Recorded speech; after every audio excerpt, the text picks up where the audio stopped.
Okay. So we're saying that there's two main parts of the night.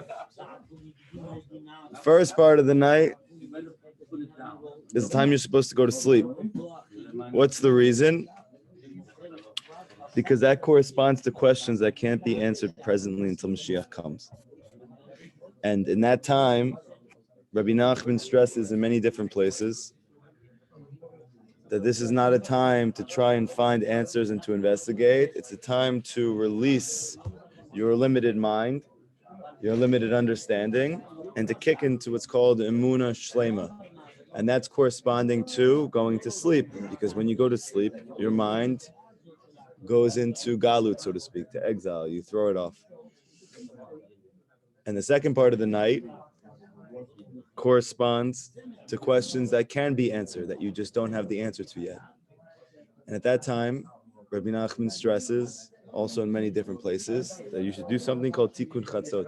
You should get up at that time, and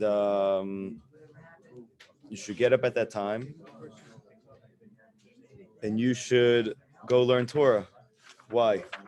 Because now is the time that the channels are opened for questions to be answered. But you notice that the ability for a person to be able to get his questions answered, it starts off with Emunah Shlema.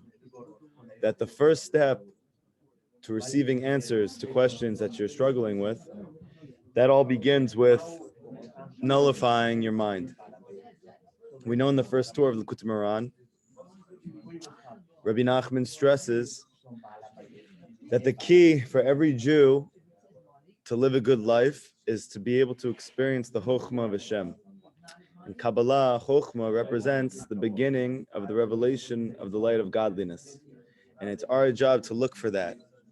However, Rabbi Nachman explains there that that light is too intense for us to be able to experience as it presently is. And therefore, the only ability for us to be able to receive that light is to make ourselves like the moon, which compares to the letter Nun. And in this way, we're able to receive that light. That letter Nun is corresponding to Emunah, that I'm nullifying my mind, I'm nullifying my understanding. And then he says, from that, then you're going to be able to receive the Chokhmah. So you see, in that way, it corresponds to these two steps of the night. The first step of the night, the first step of exile collectively, the first step of exile personally, is corresponding to when the klipot are the strongest. And the reason is actually because the Chokhmah then is the strongest. But the Chokhmah is so strong then that you actually don't have the capacity in your limited intellect to understand it because it's so lofty. And the only way to understand very, very lofty godly things is actually to nullify your understanding completely and to kick into what's called Emunah Shlema. This is corresponding to the Nun. And then following this, you're able to get up at Chatzot and to start learning Torah and answering questions that you've had difficulty answering. That would be corresponding to the Chet, the Chokhmah. Now, interestingly, presently, the Chet is higher than the Nun, meaning Chokhmah is higher than Nun, Emunah, removing your mind. However, when Mashiach comes, who is called the perfection of the letter Nun, he is going to show that actually the letter Nun corresponds to a higher level of wisdom than even the Chet. Now it's called Chain, but at the end, when the Nun is above, it's going to be Nach. That the Nun is going to be higher than the Chet. And we're going to see that in fact, simple Emunah Peshuta, as the Baal Shem Tov called it, is even higher than the highest revelation of godliness. And the reason is very simple, actually. Because Rabbi Nachman explains that the highest level is called Ani Lo Yodea. I don't know anything. I don't know anything. Now, it doesn't sound like such a high level. However, it is very high. Why? Because if a person were able to think just for a few moments about how infinite the universe is, and how many different elements of the universe it is, and how complex it is, and how vast it is, and how small we are, and yet at the same time, we feel for some reason that we can understand everything. And it's a very bizarre phenomenon, because if you saw an ant and he was crawling on a leaf, and you could have a conversation with the ant, and the ant would tell you, how come I don't understand why all the galaxies are moving and operating in this way? You would wonder why he would even have a havamina to think he could understand. However, Hashem placed, and this is especially in the Jewish people, and Rabbi Nachman speaks about this in the Seven Beggars, that there is a very deep yearning, especially amongst the Jewish people, to want to understand, that we want to understand what's going on. There is a beauty and a benefit to this, and that is you can achieve a very high understanding like this. However, the drawback potentially is that ultimately Hashem is going to bring you to a point in your own personal life, or in the life of the Jewish people collectively, that we do not understand what's taking place. And at that moment, it's incumbent upon a person to not try and understand, but to admit that he can't understand, and that this is higher than him. And then he's able to be matzliach in that way. We saw with Adam Rishon, who could see from one end of the world to the other, one end of the universe to the other. We know that Adam Rishon, before the Chet, is the goal of where we want to get back to.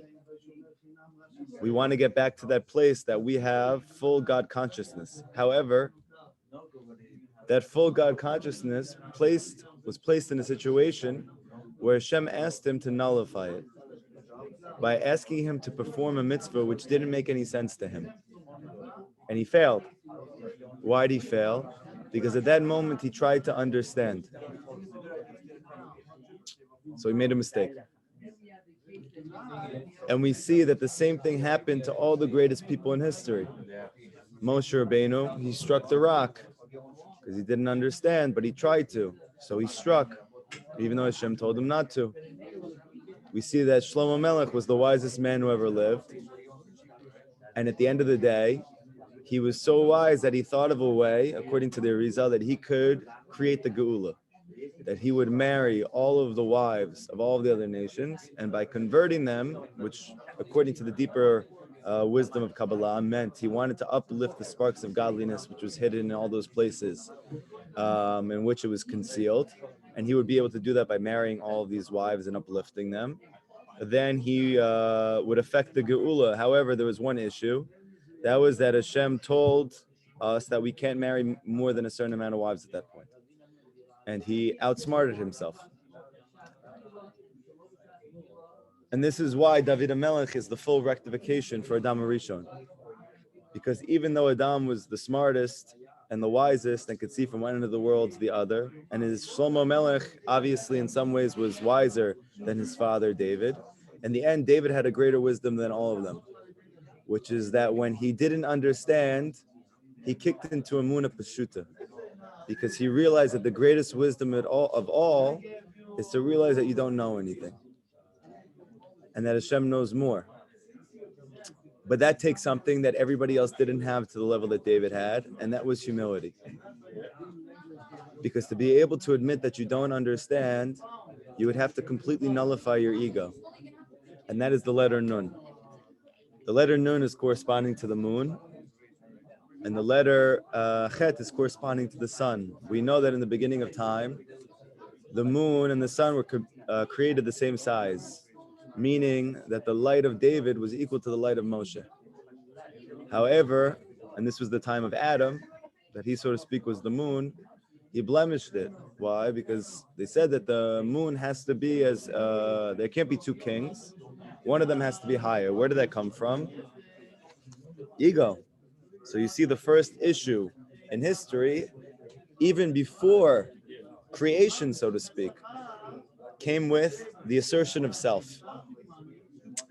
And we see that according to the Arizal, that the full tikkun for Adam HaRishon is David HaMelech.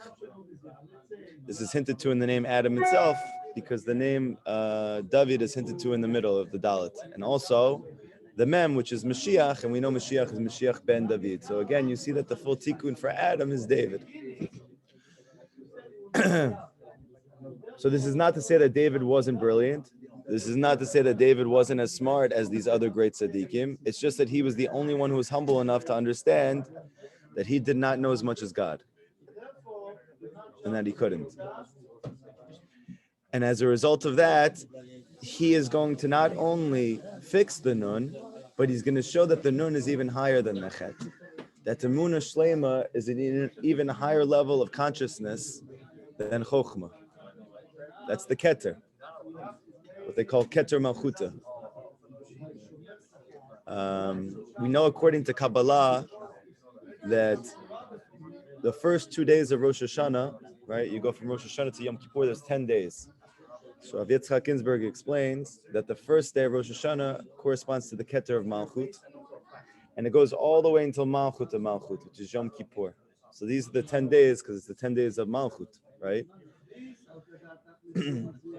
So who does Keter of Malchut correspond to? So Rav Yitzchak Ginsburg says it corresponds to David. And then you have the second day, which is the Chokhmah of Malchut, the Chokhmah of kingship, the wisdom of kingship. And who does that? His son, Shlomo Melech. So you see from here that in some ways, Shlomo's level of Chokhmah, which is the revelation of godliness, that the intensity of being able to understand can actually be your greatest detriment when you try and get to the highest levels. And in the end, we're going to see that the Nun is higher than the Chet, that the light of Mashiach is higher than the light of Moshe Rabbeinu, Shlomo Melech. And we know Shlomo Melech is the letters Le Moshe, because Moshe and Shlomo are very, very, very connected. Okay? And these are the two phases of the night. That the first phase of the night, meaning the first phase of going through a difficulty or a trial in your life, you don't start by trying to find the answer. You start by kicking into a Muna Peshuta. That's called moon phase. That's called moon phase. That's called an English word? Moon phase. Oh. That's called the Nun. Darkness. Yeah, but that's how you respond. You need to be able to know, Rabbi Nachman says, how to run and return. You need to know how to deal with the different situations in your life. There's a time to try and understand and to run to Hashem, and there's a time to nullify your understanding.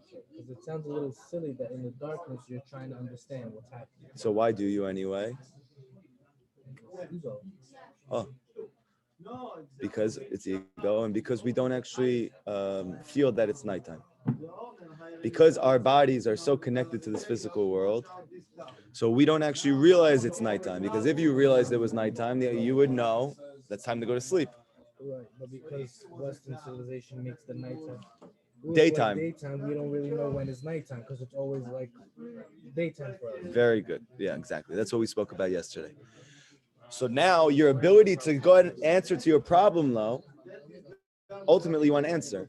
So the answer starts with a Muna Peshuta, that I say I don't understand at all, and I trust you, Hashem, that this is good for me, and I thank you for this, for humbling me, and for bringing me to understand that I don't understand. And then through this, you wake up at Tikkun Chatzot, and now you go learn Torah. Why? Because Torah represents understanding or light. And now you can get answers to those questions that there are answers for. So you start with the questions you don't have answers for, then you go to sleep. Sleep is corresponding to Emunah Peshuta, Rav Natan says. Then following that, you now need to have Zerizut and get up and look at your good points, and now you can go look for an answer. And that's called getting up at Tikkun Chatzot to learn Torah.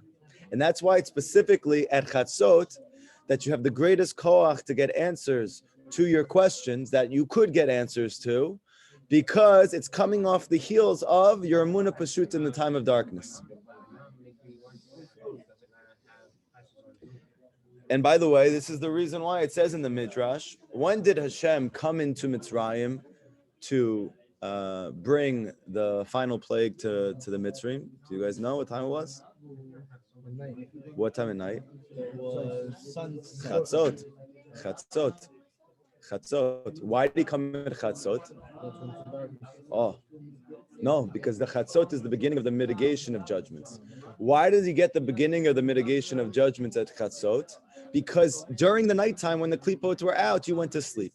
So it's the ability to go to sleep when the klipot are out, meaning to kick into a muna pashuta, that creates the circumstances that chatzot now becomes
Guys, please be patient. Rabbi Kalmus is coming back online. 1 second.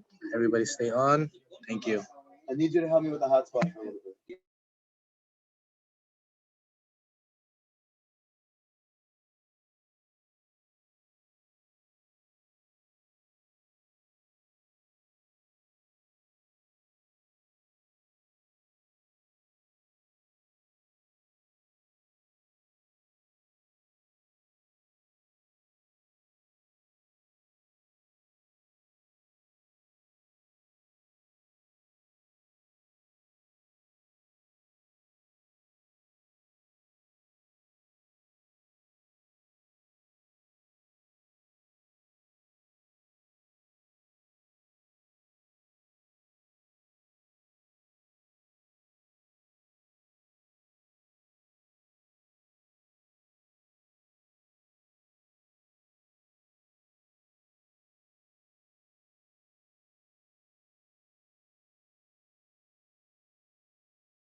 You didn't do anything. Okay, great. Say thank you. I love you, though. Okay, guys, sorry about that. We had some technical difficulties. I'm just gonna go back to recording this guy. Okay, Benny, we're good. Ready? Oh, he needs to give me the permission to record. No. Gotta come back. Yeah. Hey guys, thank you for being patient over here. Hey, can you please let Rabbi Kalmus record again? Thank you. I know that, huh? Yeah.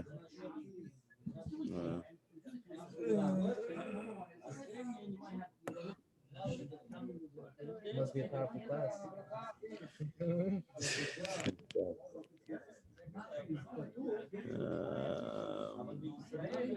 Oh, here we go. Okay. Yeah.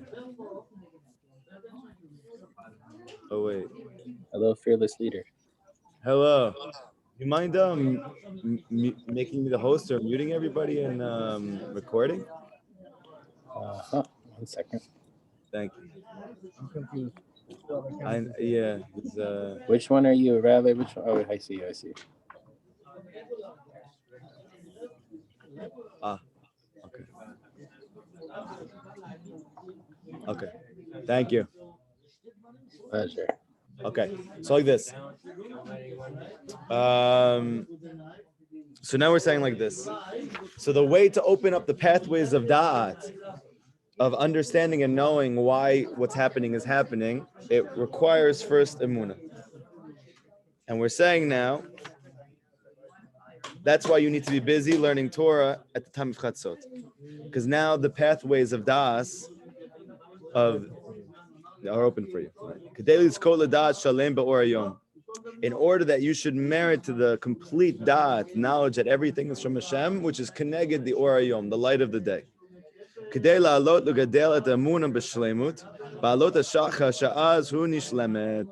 order that you should elevate and to strengthen the emunah that is completely shlema, that is completely whole. Ba'alot hashachar, with the alot hashachar.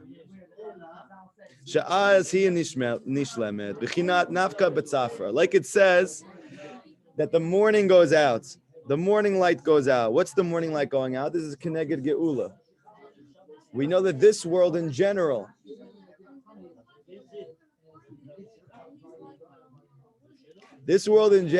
corresponds to Emunah. The next world of Olam Haba corresponds to Da'at. That's when we get to know Hashem. So the Mashiach it says that Da'at is going to cover the world like water covers the sea, must be preceded by a complete state of Emunah. Because it's the emunah which creates and opens up the pathways of da'at. And that's why it says in the Shulchan Aruch, Shaviti Hashem negdi tamid. Zek klal gadol b'Torah. That you should have Yud Kei Vav Kei, Hashem opposite you always. This is the great rule in the Torah. Ki ein dome yeshivat hadam u'tzunotav. Because he says there, the Rama, that your movements in front of the king, very precise, properly. Different than when you're home by yourself. Right. And therefore he's saying, why are we starting the first halacha with Shaviti Hashem Negdi Tamid? Because Hashem is everywhere. That the ikr of Emunah in Hashem is that he's everywhere at every moment. And as a result of that, not to think to yourself that when I'm with other people, I'm going to act in a certain way. And when I'm home alone, I'm going to do my mitzvot in a different way. Because that is all corresponding to your perception of Hashem like he's a person. That sometimes he's there and sometimes he's not. But this whole entire paradigm does not apply to Hashem. Hashem is everywhere always. Very good. Like it says in the Shulchan Aruch, meaning that you need to know and to believe that Hashem's kavod fills the whole world. And the word kavod is a code word in the Torah for the Shekhinah. Yes. So the honor of Hashem is filling the entire world. The Shekhinah is permeating the whole world. But the only one who gets to experience that is the one who believes that. So the believing in the fact that Hashem is permeating all of reality, it's that belief in it that allows you to know it. So it's the belief that precedes the knowing. V'hu yoshev ve'omed. And then you're able to sit and to stand. Tamid always lifnei melech malchei amlachim hakadosh baruch hu. Ki zeh zochin al yedei shilmod orin hashachar al yedei kimat chatzot she'yedei zeh mamshichin edat. It's through the arousing. You upset him? No. It is the arousal of the shachar through the kimat chatzot she'yedei zeh mamshichin edat. Now it says like this. And what is this da'at that you're trying to get to?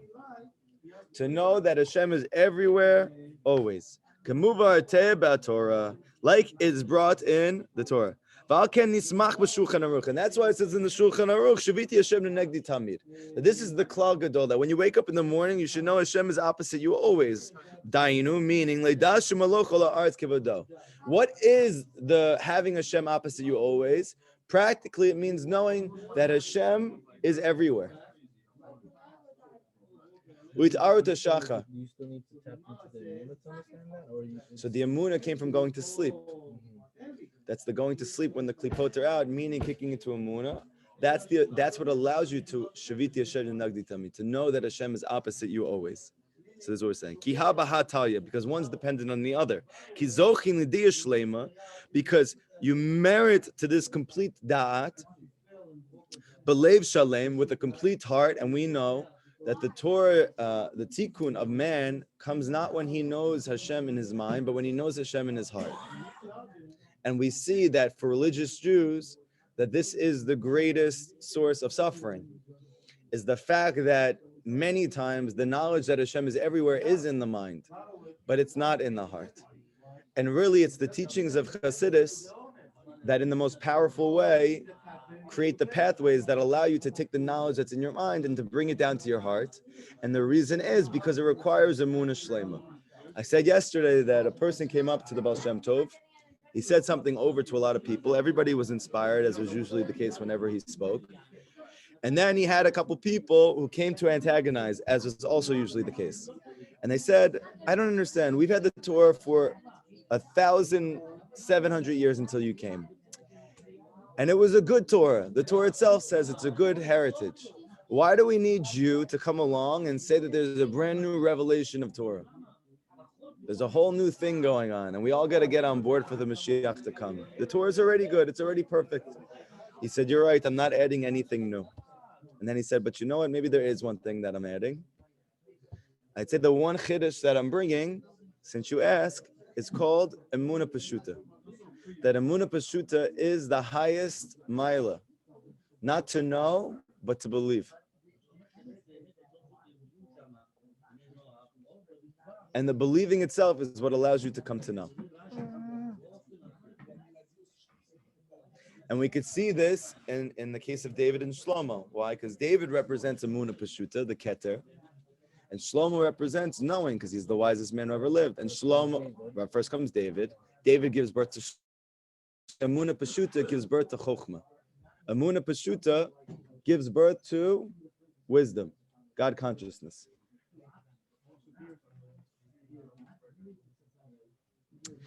And that's why it says here, Shehu bechina limura poskim, that it's specifically when you get up at Chatzot, what would be the most beneficial learning? By learning the poskim in halacha. What's the reason? Because we started with the very beginning like this. The whole entire reason a person, his emun is not full in his heart is because he has a lack of belief in his heart. Or klipa, no? Yeah, which is a klipa. Klipa is when you do an avera and it blocks you from being able to connect. Yes.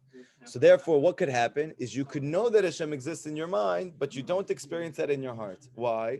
Because Rabbi Nachman says this is what the whole Pirkei Avot is speaking about.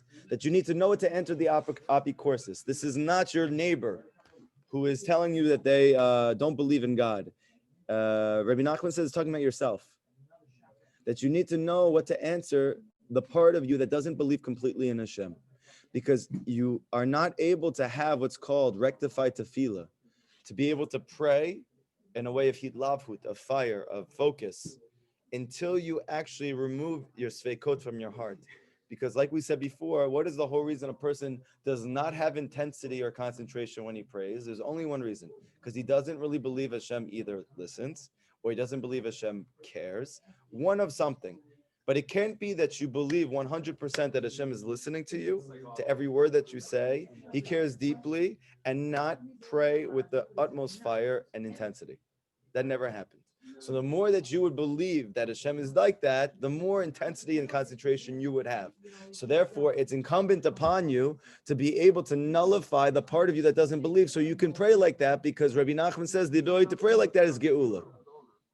Because the praying that transforms teva. That transforms nature.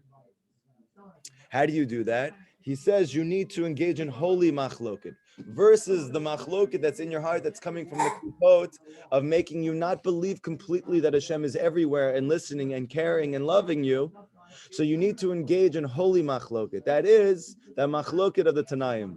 That our sages, that they used to argue over the truth, to try to understand the truth to the greatest degree. When you learn their arguments, and then ultimately you come to a conclusion, psak halacha, which we see in the Shulchan Aruch, that you take all of those machloket, which is connected the unholy machloket in your heart, you have the holy machloket of the sages, and then when you get to psak halacha, Rabbi Nachman says, as a result of you learning that, you actually uproot the disconnect between your different opinions in your own heart.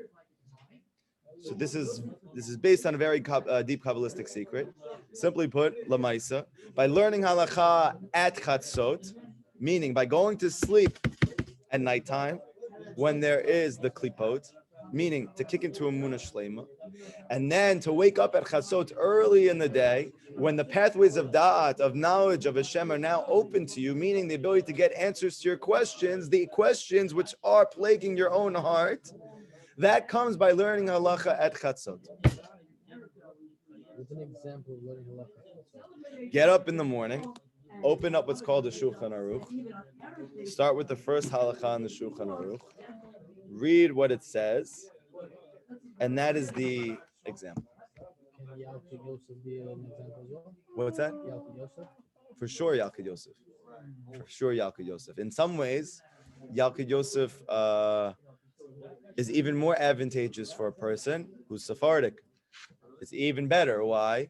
Because you have even greater clarity now. Because what is Rav Ovadia Yosef's whole entire mission? To make the Shulchan Aruch applicable to the Jew who lives at the end of time, the Sephardic Jew. So therefore, he takes what it says in the Shulchan Aruch. He doesn't deviate at all from it, which is his whole entire mission, because he believes that it's perfect, just like Rabbi Nachman did, and that the Sephardim held that he was considered the Rav of forever now. Once we said that he was our posek, meaning he's the posek forever. So now, as a result of that, Rav Ovadia then takes it and puts it out practically into every situation we have in the modern day with technology and everything like this. And therefore, it might even be better to learn Yalkut Yosef. Why would it be better to learn Yalkut Yosef? Because then you have an even greater clarity of the question. However, by Rabbi Nachman, he says that you should learn the Shulchan Aruch every day. So a person who's Ashkenazi can learn the Mishnah Berurah. A person who's Sephardic can learn the Yalkut Yosef. The more that you're able to learn it deeply, the better it would be. But he says specifically the Shulchan Aruch. But I'm saying that the good thing about Yalkut Yosef is that he doesn't really deviate at all from the Shulchan Aruch. Whereas every other posek in the Ashkenazi world deviates from the psak that Rav Yosef Karo made because they have minhagim of being Ashkenazim. Yes, but it's not as common. It's not more common. So that would be good. So my best suggestion would be to learn the actual Shulchan Aruch. Get a Shulchan Aruch, like it says, and then when you're done learning those halachot, find it in the Yalkut Yosef very quickly and see how that applies to you today. Okay, practically. So learn the law in the Shulchan Aruch, and then go find how it applies today practically. In whether you're Ashkenazi, you need to learn the Mishnah Berurah, or you are Sephardic and you need to learn Yalkut Yosef. Okay. Even if the person doesn't put it to practice. No, your goal is to put into practice. Your goal is to put into practice. But it's the learning itself actually that does it. But how is it the learning that does it? It's the learning for the sake of doing it. So when my intent of learning it is to do it, before the step of doing it, that's what resolves the lack of emunah in the heart. With emunah, you can actually carry it out. Yes. Okay. So now he says like this. Ki ika hitarut hashachar, because the essence of the arousal at dawn, who is bishvil tikkun tefillah. It comes through the rectification of prayer. Kedelis kot lipalel b'shachrit, because your ability to pray shachrit, the kavanah gadol belem shalem, in order to get up in the morning to pray shachrit with fire and with intensity and with concentration. You have to wake up early. Yeah, and how do you wake up early? Like You have to have emunah. emunah. You have to believe that it matters more than sleeping. I don't know about that. Ki al yedei tarut, nothing's more important than that. Ki al yedei tarut hashachar she'oskim min Torah avoda. And now through your emunah, by going to sleep at night, through your emunah shlema, now you get up to learn at chatzot. Al yedei, through this niftachin shefilei haseichel, you open up all the pathways of consciousness of understanding, v'zochin levata kushot v'apikorsot. And you're able to nullify all the questions in your heart.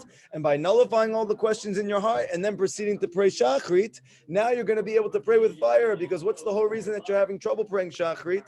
Or that you do pray, but you can't concentrate, or you can concentrate, but you don't pray with fire, because you still have many questions in your own heart about the validity of Hashem caring about us praying, the validity of Hashem actually listening, the validity of Hashem actually answering.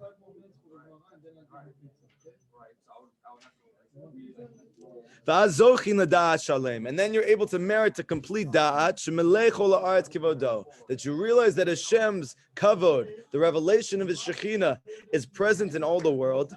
This is the concept of Hashem is opposite me always. And through this you merit to have a whole heart.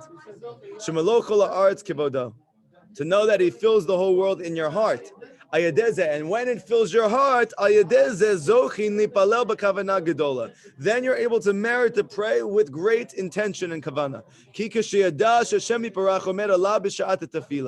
Because then you actually know in your own heart that Hashem Yiparach stands on top of you at the time that you pray.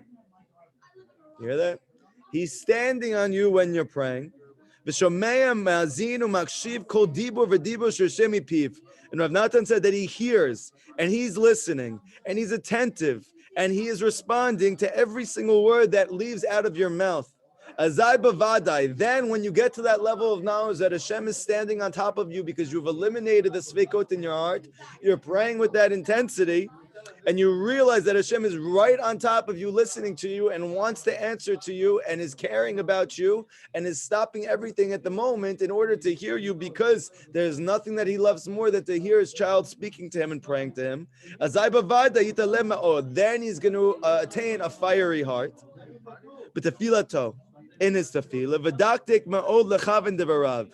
And he's going to be able to be careful very much about him having kavana in his words. Like we said before. Because he has come to know completely in his heart that Hashem fills the entire universe. So, and this is all merited by getting up at chatzot, which is the concept of arousing at the shachar. Nimsa, consequently,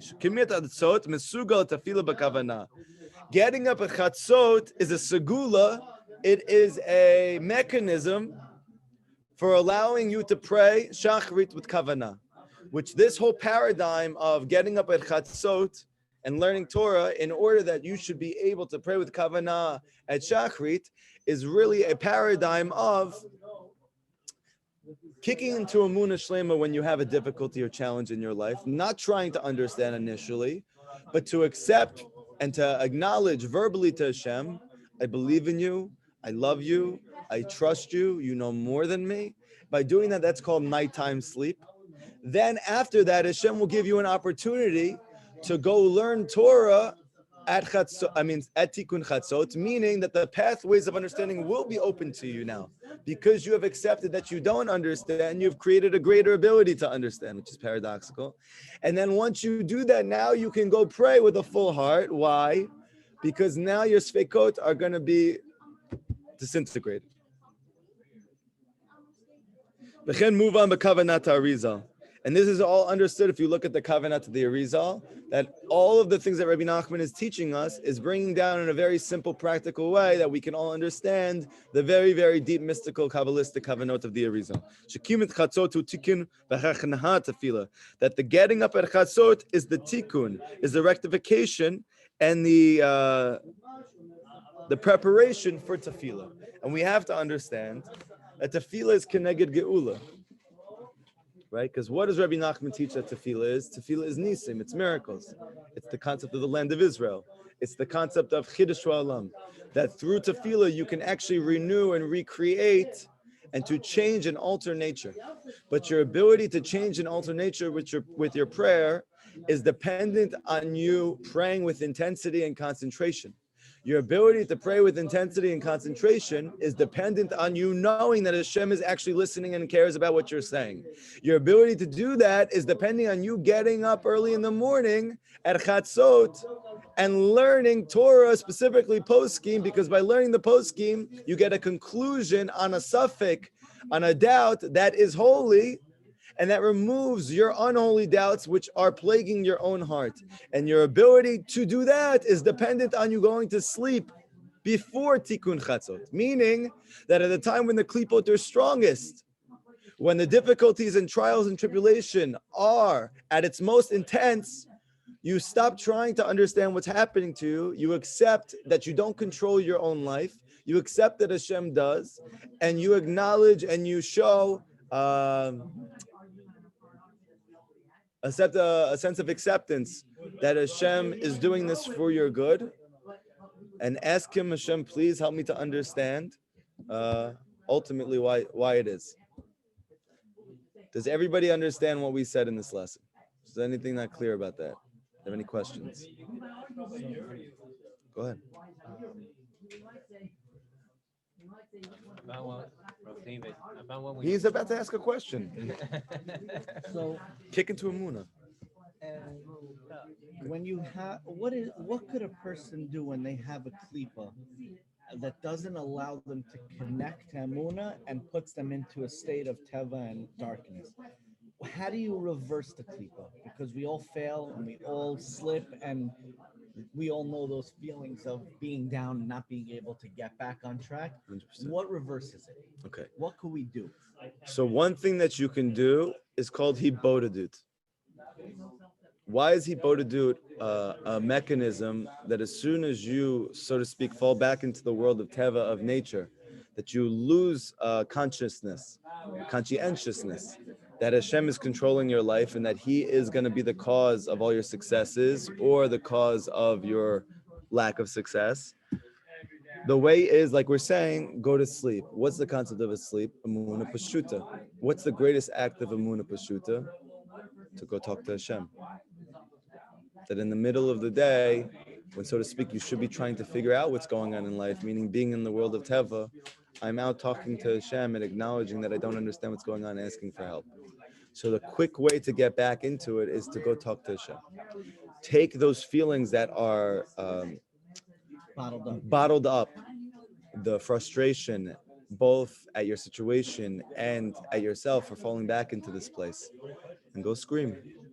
And so many times in our life, we deal with disappointments, small, big, mediocre, and a lot of times they don't feel like they're from Hashem, or there is no reason, or you don't see why it happened. Right. Why are those things happening? Whether it's losing a business deal, or not being able to get into fights, or to anything that comes up in your life that you're not able to connect or see the reason for, and just seems like it's happening from Teva. How do you understand that, and how do you be able to realize that those are actually from Hashem and there's a reason it's happening when it doesn't seem like there's any reason? Okay, good. So the answer is like this. We need to understand what is the purpose of your life. And by understanding the purpose of your life, you can understand why seemingly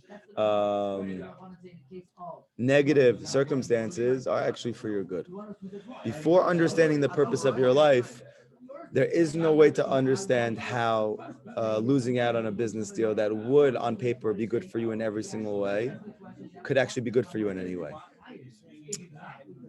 So what's the purpose of your life? Is to be close to Hashem. What is the purpose of your life according to both society and the nature of your body? To try and feel good.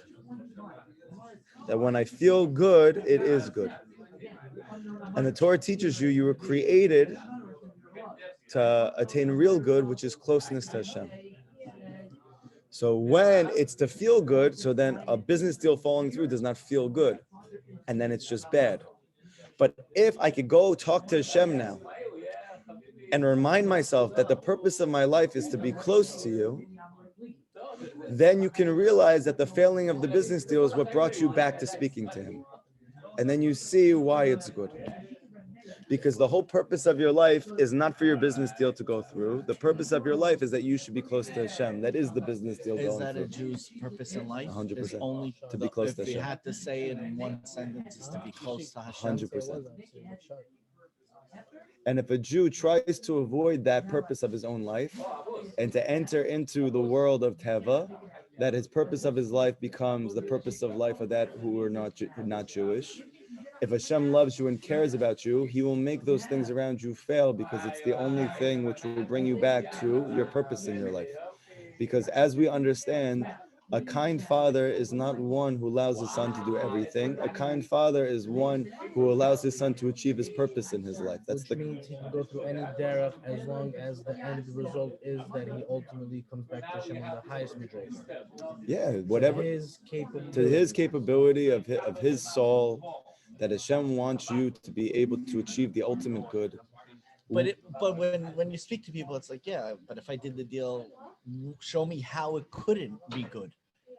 Be able to give more tzedakah, I'd be able to live my life with less anxiety, I'd be able to Good. like how could that That's have true. not Great. have done Right, good for right. me? So the question, I'm just repeating it over for the people in the audience. The question is,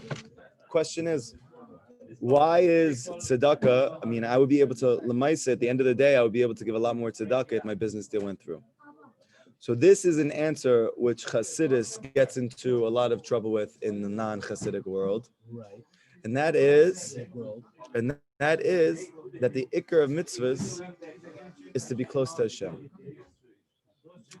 I heard once somebody came up to me. He said that people who are Litvaks, they have yirat hashulchan aruch, that they have yira, that they have awe of the laws of the Shulchan Aruch, and that for them, what would be a life that's completely matzliach if I were to fulfill all the laws of the Shulchan Aruch, where the Baal Shem Tov said that all the laws of the Shulchan Aruch were in order to get you close to Hashem, And not about the actual and not the law it's itself. not about Mario getting the bubble and becoming big. And Yeah, it's not about checking. It's It's not about checking off a lost box. It's about finding the lost princess. So therefore, as a result of that, now on paper, according to the first opinion, it would be hard to understand why the business deal doesn't go through, because then I'd be able to check a bigger box. But if the box of tzedakah is in order that I should be able to emulate Hashem so that I could feel close to Him, so then it's obvious that according to Hashem at that moment, this is not good. this for you. would not be good for you. So Meaning, why dangle it in someone's face, or why let someone go to school for so many years and fail the test, and why let somebody go through a process of hope and excitement and break their entire world? I'll give you like a simple example. I'll give you a simple example just from myself. Okay, I went to school for 6 years. It was very hard for me. It's hard for everybody, but it was very, very, very, very, very, very hard for me. Okay. And when I started to work, it was both not what I thought in terms of the work I would be doing, which was very disappointing because I went to school for so long for it. And at the same time, it was also disappointing because you're making nothing. So between the two things, It's a disaster. it's a disaster, right? Now imagine Hashem allowed me to get by. Meaning He allowed me, so to speak, to succeed at my level and not to have everything around me fall apart. Then what would I have done? I would next rung in that world. which is still limited world. But you just keep going and to go. What would I have missed? If the school was easy, No, if I didn't continue to graduate in your meaning like your business deal is working, and then the next business deal gets better, and the next business deal gets better. You went to school, so I'm you saying, never have a time to reassess. You're just what if my whole life's mission was to try and help Yisrael to be able to elevate from darkness? you would have been able to do it, but not on this scale. No, He would have missed it completely. I would have missed it. He would have Just healed. You would have just done. I would have mental health. just done mental health. I would have done whatever I went to school for, and I would have missed the purpose of my life. I would have missed the purpose of my life. Right. Who says the purpose of my life was to go be a mental health therapist? That's what I thought the purpose was, because that's what I went to school for. Right. But who says that is the purpose of my soul, as was created before creation and was now brought to the world in the year 57 something, that the purpose of my life was to go be a mental health therapist in Brooklyn for the majority of people who are not Jewish, Mental health. right?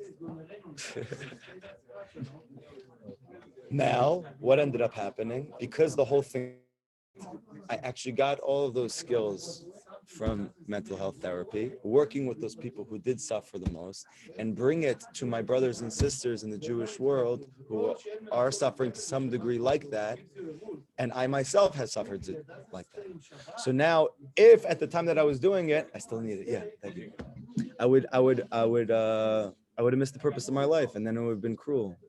Hashem would have been cruel. Right, you would have. Because I would have missed it.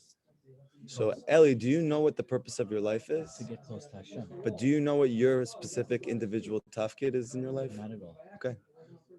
So then that's But I don't see anything that I'm doing that can get me close to there. I also did it. So how does so now there's a what's the word? What's it called? Now that there needs to be a bridge. Yeah, there's a bridge. Meaning now, how do I get from there to here? Right. How do I get from not knowing to knowing? He carved with the tzaddik. Attachment to the tzaddik. He'll guide you. He'll guide you. He'll guide you, and he'll open up for you what is the purpose of your life. It's a very simple, I mean, at least to me, a mathematical equation. Yeah. You don't know except with the moon. This person's telling you what's up except with the moon. Meaning you can't really leave Egypt without Moshe. So if you found the Moshe, stick to him. He'll get you out of Egypt. Right. And then once you find how to get out of Egypt, now you're going to tap into something that we at first we call this Moshe. It's the first phase, like we're saying. There's 2 steps to this process that we just learned. There's step 1, step 2. If you don't know, you have to accept with the moon. When you have a chance to know, you have to try to know. Right? So we have the first step, which is Emunah, and then we have Chokhmah. And it typically, when you're doing what you're supposed to, it feels good, and you feel like there's no what a drag. What makes a Jew feel good is when he grows spiritually. I'm just telling you. It doesn't mean that everybody needs to be learning all day. It doesn't mean that somebody needs to be praying all day. Whatever his spiritual apparatus is, he needs to go try and grow in it. When he's not growing in it, he feels bad. There's no way around that. This is the way that Hashem created a Jew. That if he's not actively trying to grow spiritually, it doesn't mean he's being matzliach in it, but he's actively trying to the best of his ability. That will make him happy no matter what's going on in his life. Eventually, there's a breaking point, though, right? Because, like, I feel like for me personally, like, I'm growing and I'm trying, and I have my ups, I have my downs, just like everything. It's normal. You have a positive, you have a negative, right? Yeah. You have it all day. I'm sure you have it all day. Sure. Right? No, he doesn't.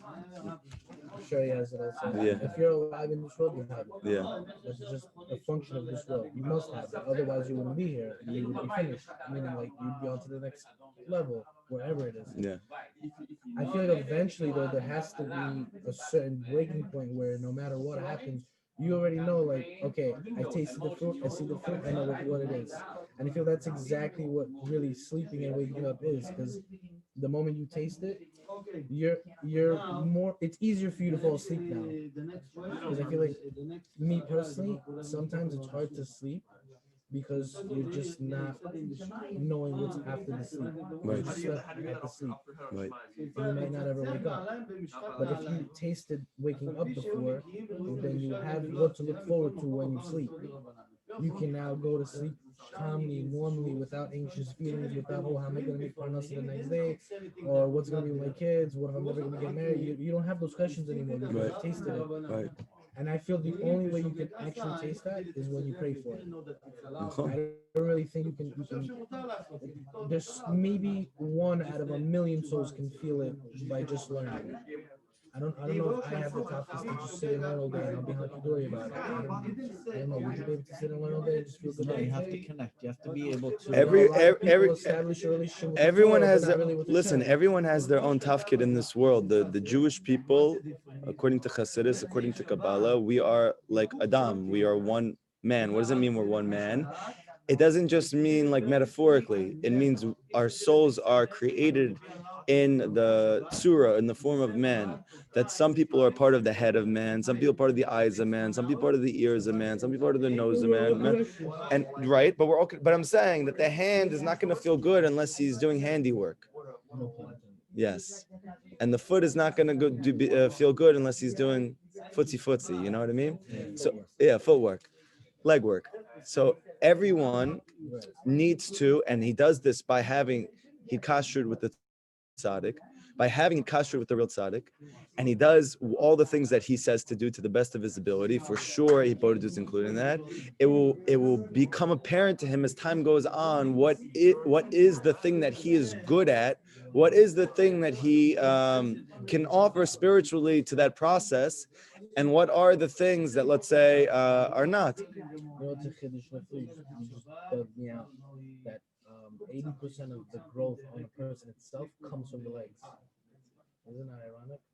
And we're all busy with working our upper body, Right. and whatever we hide our legs Because our legs are always running to do Averis, so they're busy. I don't know about all that. That was like a week.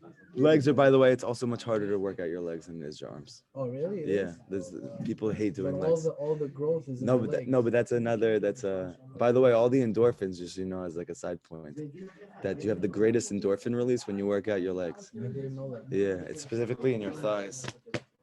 But it's very hard to work out your legs. Very, very, very That's why I hard. see You all have to these bodybuilders. Yeah. They're just bulking and doing the Nah, it's okay. It's we're connecting it to the spiritual world. So this is the point of what we're trying to say. That the hardest work is the leg work.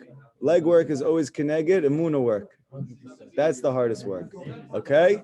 So, but very simply put, how do I know what my tafkid in my life is? You can only know through hikashrut with the tzaddik. Through hikashrut with the tzaddik, it doesn't mean that it's going to come to you like in a moment. It means that as time goes on and you continue to attach yourself to the best of your ability more and more, Hashem will just make it that it becomes apparent to you through your actions and through the situations that are taking place in your life. What is it that's going on in your life which is revealing yourself, which is revealing godliness, which is revealing Hashem, what's not? Like, for instance, just like an example, somebody had a Likutey Moran in their hands. I had some degree of hikashrut with Rabbi Nachman, and as a result of that, somebody asked me, "Can you teach this to us?" That was the whole start. What about Benny? Benny has hikashrut with Rabbi Nachman in another way, and his hikashrut with Rabbi Nachman led him to be connected to a person who teaches, who he feels very connected to, a mashpia. And now what ended up happening organically is he is now gathering those people around to be able to experience this great light that me and Benny have experienced. But all those things happened organically through hikashrut with Rabbi Nachman. And this happens to everybody who has hikashrut with Rabbi Nachman. But somehow we all end up. You all end up figuring out your tough kid in your life. But if you don't have hikashrut with the tzaddik, you might never ever find out what you're actually here for. You'll be one end of the world. I'll be at another end of the world. I wouldn't know you exist. You wouldn't know I exist. Right. But somehow, somewhere, in a miraculous miracle, Rav Nachman ended up connecting somebody who happens to be, what was it, in California at first, and just randomly decided to move into Queens in Bumble. It doesn't make sense. Right, and the deeper reason is because Rabbi Nachman is what's called an encompassing soul. So the Arizal explains that there are certain very great souls. This is what it means to be called the tzaddik emet. That the greater of a tzaddik you are, it means the more of an encompassing soul you are. It means that the more souls which are, so to speak, offshoots or branches of your original soul. So if you're what's called the tzaddik yesod olam, it means that everybody is an offshoot or branch of your soul. So therefore, when you connect to the root of your soul, you find out who you are. So for everybody, that's the tzaddik emet. And for some people, they have to go through divorces to figure that out. So, For yeah, some people, they have to get married 7 times. 100%. Everybody has their own way to figure it out. But ultimately, it's that thing that usually brings you to Rabbi Nachman. Because it's Death and the darkness and Yeah. the lows. 100%.